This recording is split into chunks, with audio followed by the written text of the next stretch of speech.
Buenos días, bienvenidos a esta conferencia del Congreso de SOGIVA 2022, conferencia relacionada bien con la actualidad, debido a que vamos a tratar COVID-19 durante la gestación y el periodo neonatal.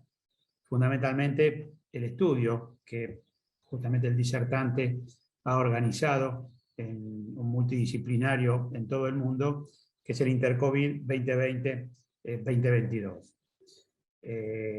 Nunca más actual que esto, ¿no es cierto? Si bien en nuestro país, por las estadísticas que nosotros manejamos, no ha sido de alto impacto el COVID en la mujer embarazada, sabemos que es de cuidado, sabemos que la tenemos que tratar como una paciente de alto riesgo y sabemos que en otros lugares han tenido evoluciones que no han sido tan buenas como las nuestras. La conferencia va a estar a cargo de José Villar.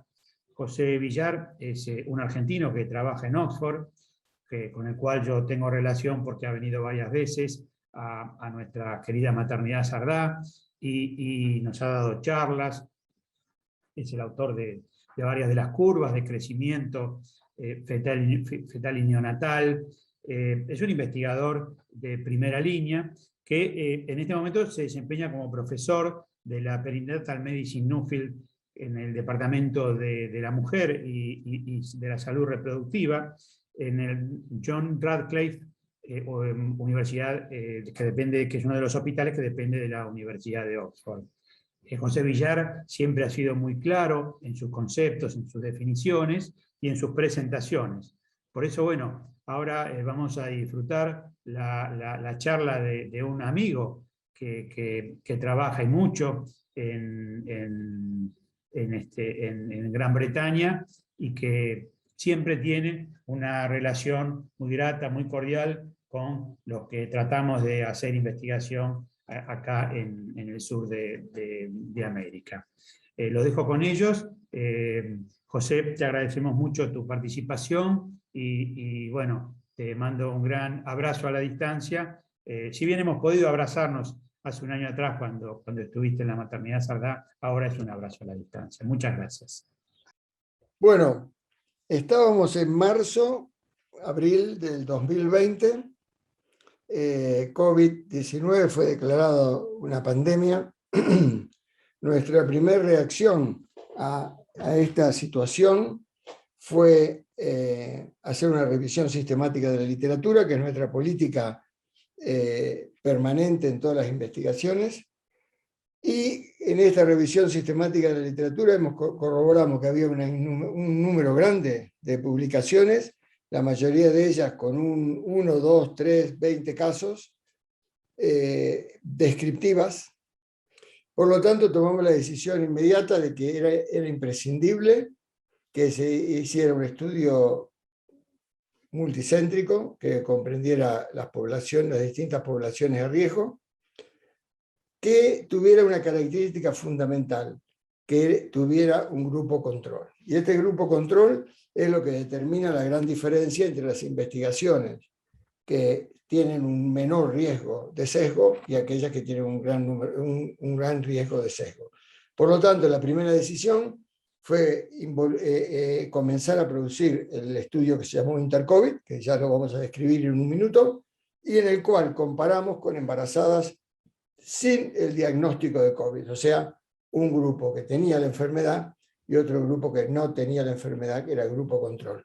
Por lo tanto, inmediatamente descartamos la posibilidad de tener registro de casos, porque el registro de casos, que es obviamente útil y un recurso muy importante en algunas circunstancias, no es un recurso de gran valor en enfermedades emergentes, dado que no tiene la posibilidad de compararlo con, como dijimos anteriormente, con un grupo control. Por lo tanto, eliminamos la posibilidad de tener un registro de casos y decidimos tomar el camino de la parte más complicada y más difícil, que era tener un grupo con casos que tuviera controles. Próximo.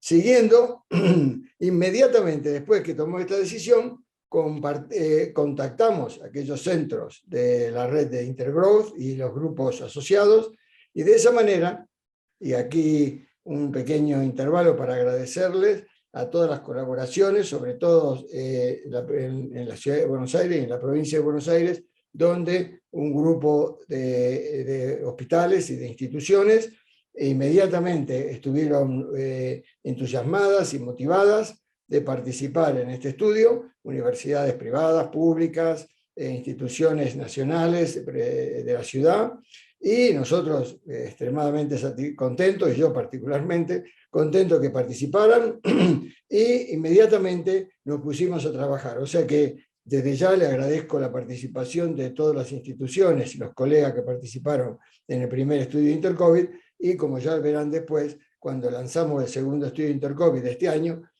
también los volvimos a involucrar y ellos volvieron a responder y han hecho una contribución extraordinaria. Así que desde ya, muchas gracias a todos los miembros de SOGIVA y a aquellos que no lo son, por la colaboración y la gran contribución que han hecho todos los centros argentinos.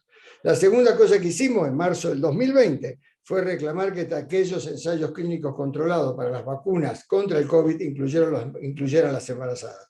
Las firmas farmacéuticas rechazaron eso.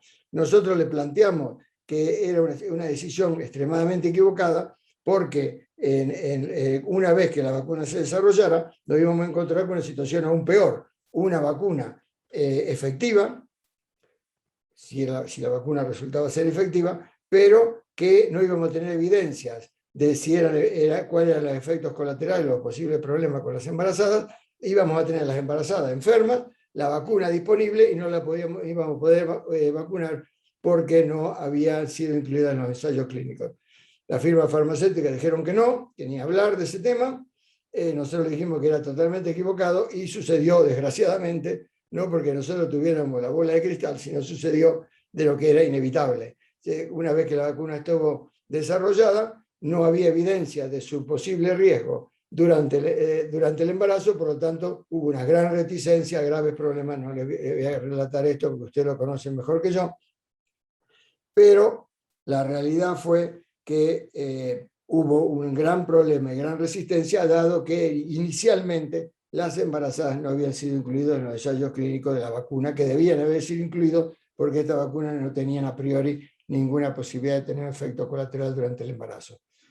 Nuestra segunda actividad fue promocionar que los estudios clínicos controlados para distintas vacunas se hicieran, aunque fueran no en la embarazada, y le propusimos también que se hicieran las hermanas de las embarazadas o los hermanos de las embarazadas, para tener un efecto y una inmediata evaluación global. Las compañías farmacéuticas nuevamente rechazaron esa idea porque cada una pretendía, y en verdad lo hicieron, seguir con sus propias investigaciones, con sus propias líneas de investigación.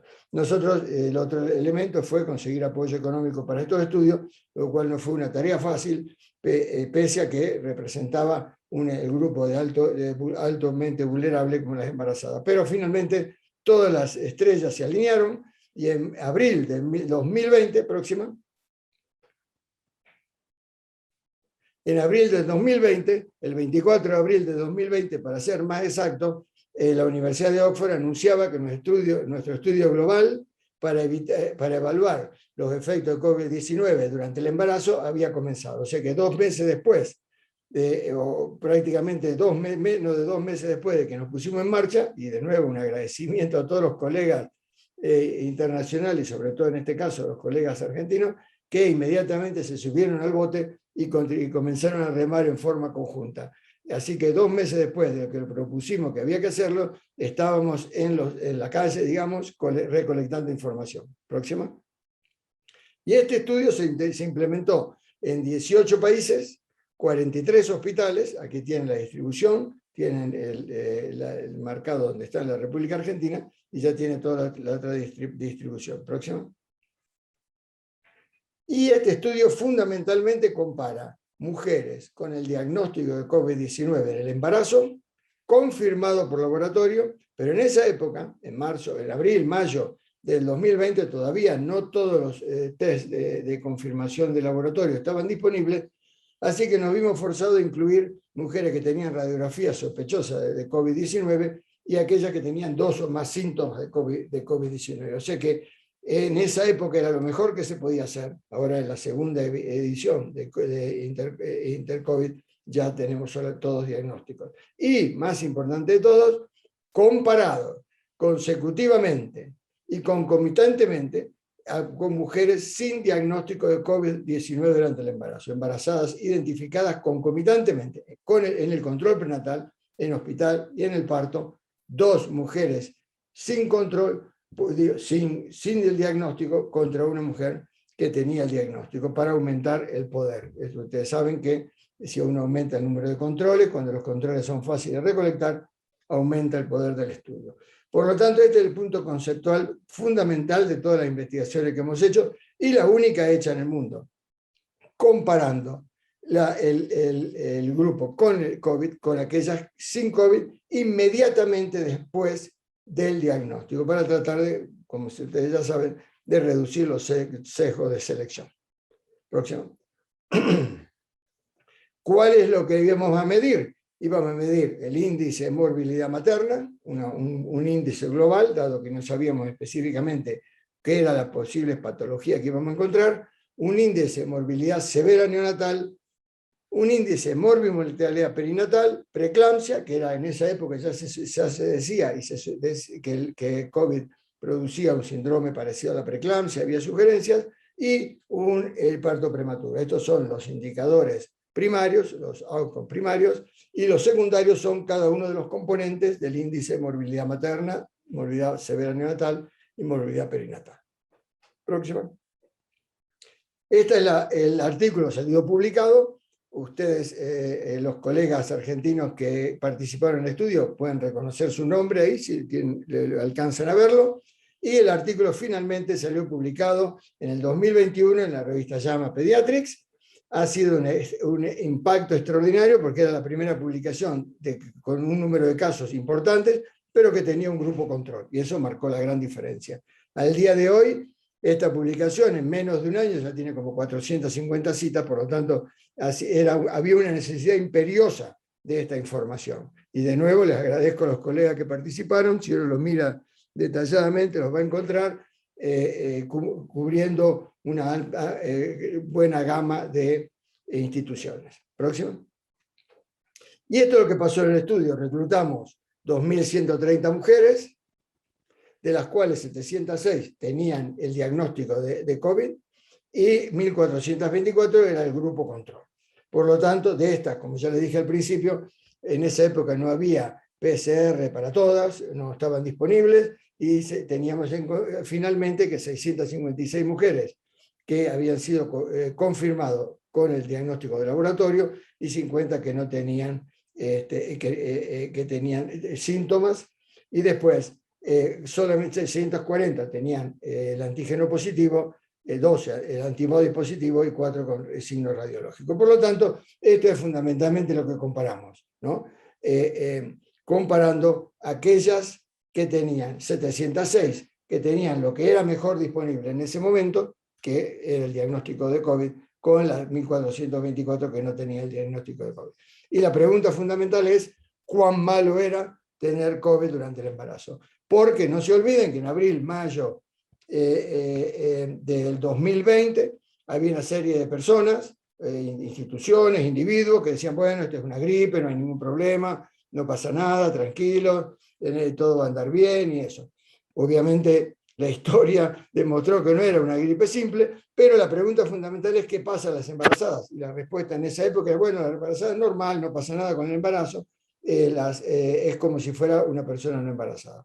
Nosotros dijimos, bueno, esta es la comparación, vamos a ver cuáles son los resultados. Próximo.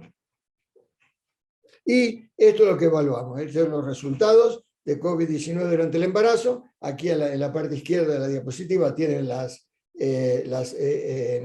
los resultados que estábamos interesados, y abajo son los riesgos relativos, o sea, el riesgo aumentado comparado con las que no tenían COVID. Y la próxima, pueden pasar a pasar. Y estos son los resultados que encontramos. Ustedes ya están familiarizados. Algunos de ustedes habrán leído el artículo original, ha sido reproducido en múltiples formatos, pero hay y ven de 1 a 9, un aumento de riesgo. Todas las outcomes que hemos estudiado, salvo retardo del crecimiento, tenían un aumento mayor durante el embarazo comparado con las mujeres que no tenían COVID con controles, como le dije anteriormente, concomitantes. O sea que la morbimortalidad materna era 2 veces más alta, preeclampsia casi más de 2 veces, un aumento importante de infecciones, un aumento importante de la materno, de admisión a cuidado intensivo, un aumento dramático de la mortalidad materna, aumento de parto prematuro, de bajo peso al nacer, de la severidad neonatal, materno-infantil, y también de un aumento del índice de severidad perinatal. O sea, en resumidas cuentas, comparado con el grupo de mujeres embarazadas que no tenían COVID, de las mismas instituciones recolectadas en el mismo momento y después, inmediatamente después de haber identificado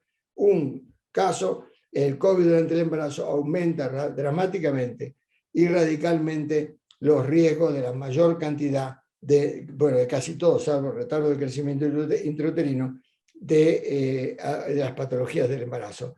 Retardo del crecimiento intrauterino es lógico porque esto es una enfermedad que dura pocas semanas, así que no era de esperar que iba a producir un retardo del crecimiento, pero sí en las otras entidades.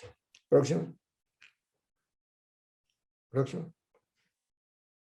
Ahora, ¿cuál es la infección neonatal? En este estudio habíamos demostrado que sí, casi un poco más del 10%, en el caso acá 12.9%, de los recién nacidos, ¿no? Eran COVID positivos, ¿no? En el periodo neonatal, así que las posibilidades de la infección eran innumerables. Ahora, lo que sí era importante, lo que sí es muy importante de la parte clínica, es que las cesáreas estaban asociadas con los recién nacidos positivos. No conocemos en ese momento, y seguimos sin conocerlo exactamente cuál es el mecanismo exacto, pero el riesgo relativo ajustado era 2 veces mayor y estadísticamente significativo si había nacido por cesárea. Por lo tanto, la conclusión clínica y práctica que teníamos en ese momento y que se mantiene hasta el momento es que los embarazos, la indicación de cesárea durante una mujer positiva de COVID no debe estar basado solamente en la positividad, no debe estar basado en la positividad, debe estar basado en la necesidad clínica. Si no hay una necesidad clínica o perinatal de tener una cesárea, no es buena idea porque hay sugerencias, o por lo menos evidencia en estas investigaciones, que hay un aumento del contagio de la infección neonatal. Por lo tanto, solamente indicaciones clínicas. Y la otra medida y la otra evidencia altamente positiva para el cuidado perinatal es que la positividad de la madre con COVID no estuvo asociada con la lactancia exclusiva y los recién nacidos positivos. O sea, que la lactancia, cuando las condiciones de cuidados son siguiendo la normativa y se hacen las protecciones conocidas por todos ustedes y aceptadas en el momento, no hay un aumento de la contagio positivo del recién nacido si tiene lactancia materna exclusiva. Por lo tanto, la buena noticia es no hay problema con la lactancia siempre y cuando obviamente se sigan las recomendaciones pertinente en este momento, y la otra cosa, no el uso innecesario de cesáreas en mujeres positivas si no hay una indicación materna neonatal. Próximo. En resumen, hasta finales del 2020, principios del 2021, las conclusiones que nosotros tuvimos de esta investigación, que como ya les digo, en este momento era la más avanzada de todas, es que el COVID durante el embarazo aumenta el riesgo de mortalidad materna, morbilidad neonatal severa y morbilidad perinatal, mortalidad materna, preeclampsia, prematurez, comparado con embarazadas sin COVID-19. Y esto sigue siendo y permanece siendo la norma que fundamenta las acciones preventivas y de vacunación de las embarazadas hoy, en esa época, en el principio del 2021, y permanece actualmente. La próxima. Dos cosas se discutieron, y esto voy a ir rápidamente, pero ustedes lo pueden ver en más detalle si tienen interés. Dos cosas se discutían en ese momento. Si la preeclampsia de qué manera la preeclampsia estaba asociada con el COVID-19. Nosotros publicamos recientemente, en septiembre del 2021, más o menos la respuesta a ese tema, preeclampsia y COVID, en este artículo, American Journal of Obstetrics and Gynecology, lo pueden ver, y que, la próxima, demostraba que las mujeres con preeclampsia tenían a la edad de diagnóstico, que es la curva roja, la pueden ver acá, es el riesgo de tener COVID positivo entre las mujeres que tenían preeclampsia y las que no tenían preeclampsia. Como ustedes pueden ver, las mujeres que tenían preeclampsia tenían una aparición más temprana y mayor de positivas comparada con las mujeres que no tenían preeclampsia. Por lo tanto, la preeclampsia promueve o precede a la aparición del COVID. Esa línea roja, como ustedes pueden ver, es mucho más temprano, sucede el diagnóstico de COVID más tempranamente que si la mujer no tenía preeclampsia, que el diagnóstico de COVID obviamente aparece a lo largo del embarazo, porque la infección con COVID, la infección de la enfermedad no está relacionada con que tenga preeclampsia o no. Solamente las no preeclámpticas no tienen ninguna relación, porque la distribución a través de los meses del embarazo es al azar. En cambio, las mujeres con preeclampsia tienen un aumento. La próxima. Esto nos llega a concluir que la preeclampsia está asociada con COVID durante el embarazo, está asociada independientemente y en forma aditiva con otras patologías maternas o neonatales, es un factor de riesgo para COVID, y que el COVID no está asociado etiológicamente con la preeclampsia. La preeclampsia es un factor de riesgo para COVID. Y creo que este artículo nuestro de la primera parte del Intercovid resolvió o cerraba esa discusión. La próxima discusión que había era cuál era el efecto de diabetes en el COVID y el sobrepeso. Este también es un artículo del mismo grupo. Los argentinos que estén viendo pueden mirar y ver sus nombres, que también publicado durante el 2021 en American Journal of Obstetrics and Gynecology, demostraba, la próxima, que hay un alto riesgo de infecciones en embarazadas con diabetes gestacional, especialmente en aquellas que eran insulino dependientes. O sea, que la diabetes gestacional aumenta el riesgo de COVID, la diabetes mellitus dobla el riesgo de COVID y el sobrepeso también. O sea que los factores de riesgo, y esto comprueba, durante el embarazo, la preeclampsia, un factor de riesgo para COVID, la obesidad, diabetes o sobrepeso, otro factor de riesgo, lo cual confirma con las evidencias que se conocían con aquellos que eran no embarazadas. La próxima.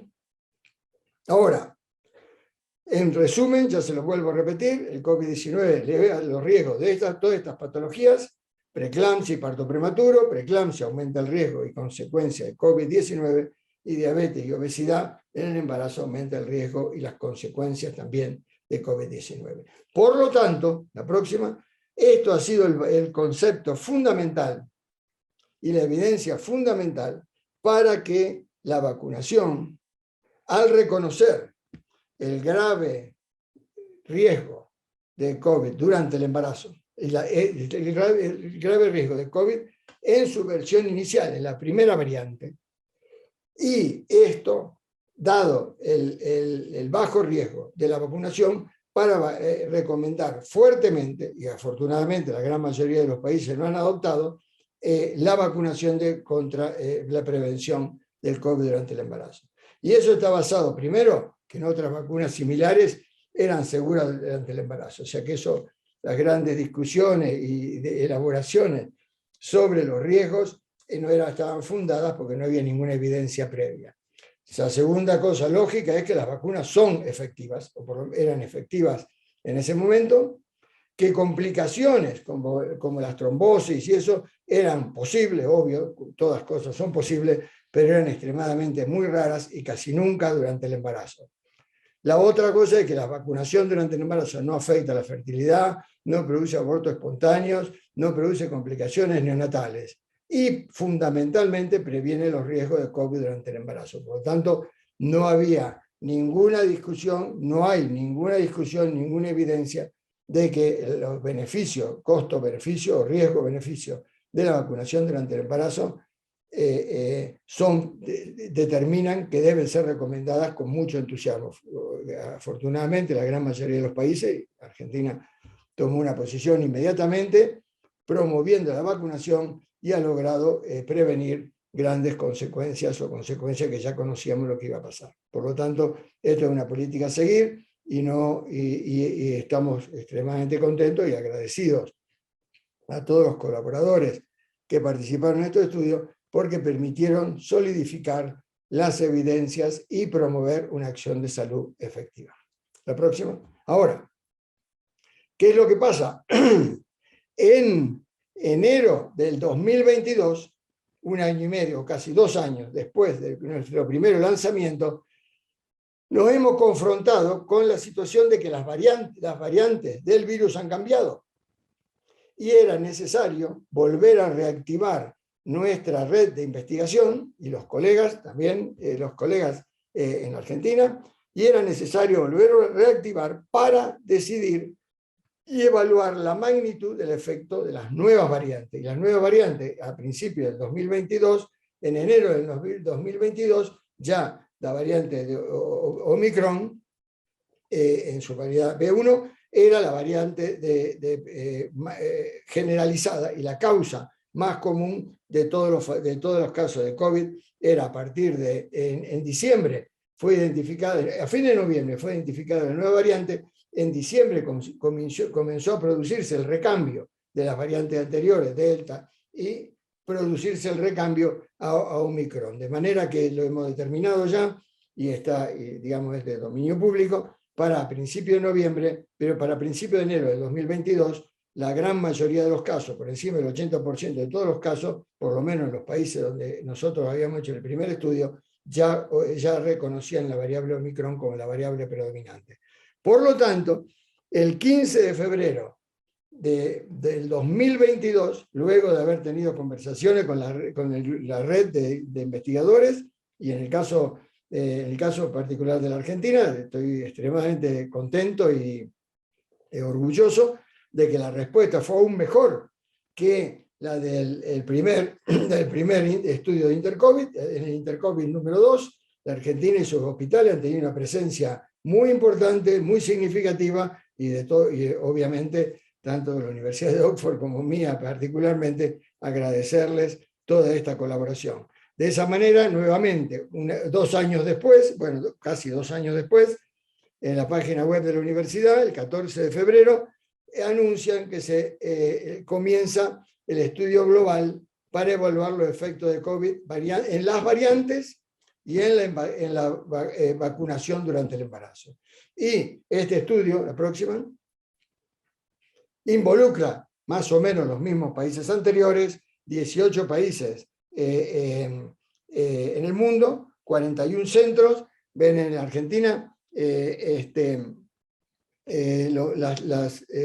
las marquitas son mayores, pero son grandes, pero ya hemos expandido, hemos salido de la provincia de Buenos Aires y tenemos centros que han colaborado y por los cuales estamos extremadamente agradecidos también en otras partes de la Argentina que no se ve en detalle porque el redondelito es más grande que el país, digamos, que la región. Pero, de todas maneras, extremadamente agradecido por su colaboración. La próxima. Y la pregunta vuelve a ser la misma.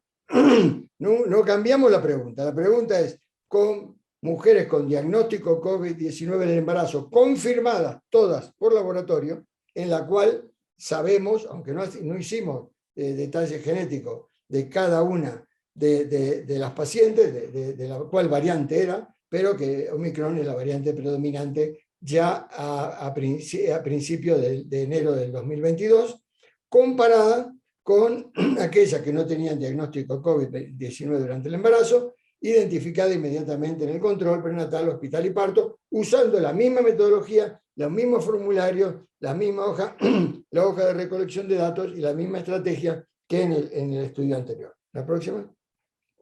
Y para, digamos, como esta invitación que tenía este congreso, y para darle algunas pistas de la dirección de los resultados, el estudio terminó, empezó, como les mostré, en febrero, duró marzo, abril, mayo, y en fin del 30 ahora, el 30 de mayo, se cierra, 3 meses, febrero, marzo, abril y mayo, que 3 meses y medio, de recolección, se cierra el estudio y ya en junio tendremos los resultados. Esto es lo que les voy a mostrar ahora, algunas cosas preliminares para que tengan idea de más o menos, pero que no son los resultados finales porque todavía no todos los estudios, no todos los casos han sido incorporados.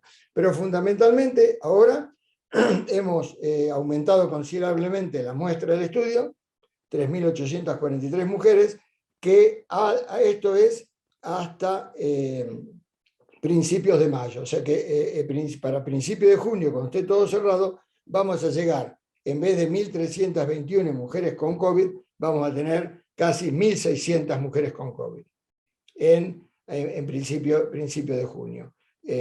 Y el grupo control va a tener, digamos, el doble. En vez de 2.500 va a tener 3.000, un poco más de 3.000. O sea que hemos aumentado dramáticamente la muestra, y la razón que hemos aumentado dramáticamente la muestra es que cepa se conoce ya, esta variante ya se conoce que es menos agresiva, que tiene menos patología que la anterior. Por lo tanto, necesitábamos una muestra mayor. La próxima, siga. De estas y aquí hemos incorporado el estudio del efecto de la vacunación. Y de esta manera pueden ver que hay dentro de las diagnosticadas 785 que habían sido vacunadas, 499 que no habían sido vacunadas, y entre las que tenían el diagnóstico de COVID, 1.600 habían sido vacunadas y 777 no habían sido vacunadas. De manera que esta es la población que vamos a estudiar. Ahora, les recuerdo, estos no son datos finales, esto es solamente una aproximación para mostrarles un poco en qué dirección vamos, y que el número de pacientes es considerablemente mayor, lo que va a poner este estudio un estudio más completo y detallado sobre el tema de COVID durante el embarazo. ¿La próxima? ¿La próxima? Bueno, entonces, ¿cuáles son las preguntas que vamos a contestar? Y las preguntas que vamos a contestar es, primero, ¿cuál es el efecto de COVID-19 Omicron sobre las madres y sus recién nacidos en la población general de mujeres embarazadas entre enero y mayo del 2022? O sea que datos más frescos de esto es imposible porque todavía ni siquiera terminó el mes de mayo. Y la pregunta es, ¿cuál es el efecto de la variante Omicron en la población general? Porque en la población general hay muchas mujeres embarazadas que, uno, pueden haber tenido COVID antes, o dos, pueden haber estado vacunadas. Y la segunda pregunta es, ¿cuál es el efecto de COVID-19 Omicron sobre las madres no vacunadas y su recién nacido entre enero y mayo del 22? Y la razón por la cual hacemos esta diferencia, porque la primera pregunta es la situación de qué es lo que ocurre ahora con estas embarazadas, y en la población general, ya les digo, muchas de ellas expuestas al virus de una manera o de la otra, o produciendo anticuerpos. Y la segunda es, ¿cuál es la variable, el efecto puro de la variante Omicron sobre las madres que no estaban vacunadas? De manera que nos permita comparar esto con los estudios anteriores donde no había vacunas, ¿no? Entonces, solamente la próxima, como una pequeña aproximación, bueno, como siempre, mantenemos las medidas de outcome, el índice de la morbilidad materna, la morbilidad severa neonatal, la morbilidad perinatal, preeclampsia y parto prematuro. O sea que mantenemos toda la misma situación que en el estudio anterior para mantener una integración y una coordinación entre todos los estudios. La próxima. Y esto más o menos les muestra, para que tengan una idea, todavía no son resultados finales, pero para mostrarles que también como les mostré en la diapositiva anterior, aquí es los outcomes y el riesgo relativo, 1 a 3 aumentado, y esto muestra que la morbimortalidad materna Omicron mantiene un aumento más moderado que el anterior, pero sigue manteniendo un aumento en la patología materna. En la preeclampsia también un aumento significativo del riesgo de preeclampsia y un aumento significativo del aumento de infecciones maternas. O sea que sí, en la población general y en esta población general hay también mujeres que pueden haber estado vacunadas o que han tenido la enfermedad. Sí produce un aumento de la morbilidad materna, aunque menor. Con el efecto neonatal prácticamente desaparece. O sea que el efecto neonatal, que básicamente estaba transmitido a través del aumento de parto prematuro, no tiene un efecto Omicron, pero sí sigue teniendo sobre las madres. ¿Y la próxima? Esto es ahora el efecto sí en las mujeres no vacunadas. ¿Y cuál es el objetivo? Es ver cuál es el efecto puro de Omicron sobre el embarazo siempre en mujeres que no tenían ninguna protección. Y como ustedes pueden ver, que en las lineitas rojas hay una persistencia, pero un aumento. Quiere decir que ya ustedes pueden ver que hay un efecto protector de la vacuna en el embarazo. Hay un aumento mayor en preeclampsia, un aumento de infecciones y ya se empieza a ver un aumento de las admisiones maternas en la unidad de cuidado intensivo. O sea que en el grupo no vacunado, el patrón de Omicron sobre la morbilidad materna está presente. Y entre las no vacunadas está aún más presente. Es más moderado, y es más moderado, eso sí, que durante la variante inicial del virus, la variante salvaje del virus, más o menos. No hay efecto, de nuevo, sobre los resultados neonatales. Y en la próxima, y esta es la comparación con el primer artículo de Intercovid. Y la comparación del primer artículo de Intercovid muestra que es la verde, que demuestra dos cosas. Una, que el Omicron tiene menos patología que la variante salvaje, la variante inicial del virus.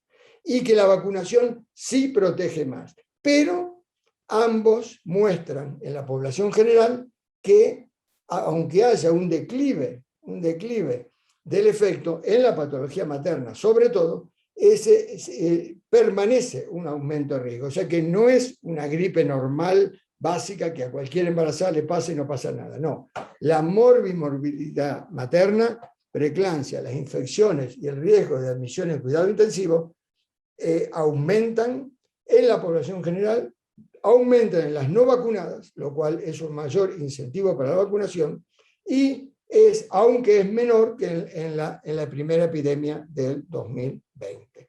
Por lo tanto, es importante mantener la visión y el ojo muy abierto, porque esta es una variante que es menos patológica, pero sigue siendo bastante agresiva para con la morbilidad materna, aunque es menor, como le decía.